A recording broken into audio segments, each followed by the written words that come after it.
Direction Moorea maintenant, où le Fare Natura de la baie d'Opunhau est aujourd'hui bien plus qu'un musée, un véritable plateau pédagogique. Il permet d'accueillir des jeunes au profil très divers. Des jeunes en situation de décrochage scolaire, mais aussi des étudiants.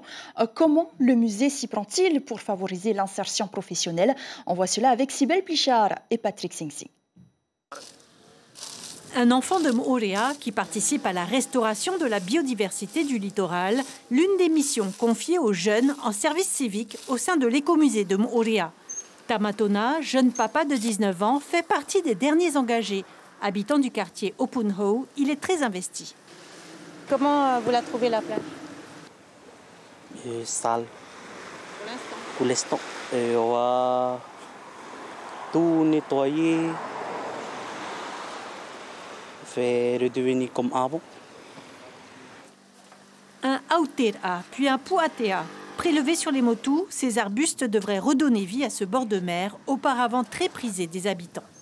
Ce sont des plantes qui sont indigènes, voire endémiques de l'île. C'est pas pour rien qu'ils sont au bord de mer. Si on regarde bien autour de nous, sur les atolls et tout, on voit qu'il y a souvent ces plantes-là et on remarque qu'en fait, ils retiennent mieux le sable que d'autres plantes. Les jeunes du service civique représentent la moitié du public accueilli en formation au musée. Favoriser l'insertion professionnelle est une priorité pour l'établissement.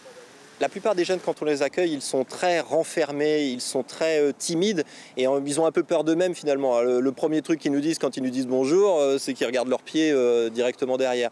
Ici au musée, la première étape qu'on essaye de faire, c'est les révaloriser et leur montrer qu'ils sont capables de réussir quelque chose.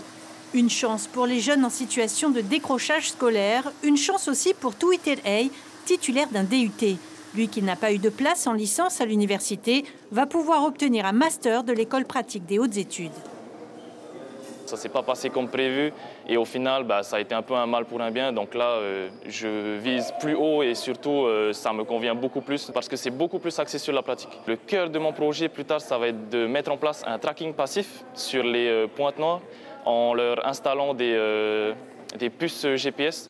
Grandir dans le lagon de Moorea pour un jour devenir un scientifique spécialiste des requins, une jolie histoire comme il s'en est fabriqué beaucoup depuis la création du Fare Natura en 2021. L'information en continu sur Polynésie la première, Internet et réseaux sociaux.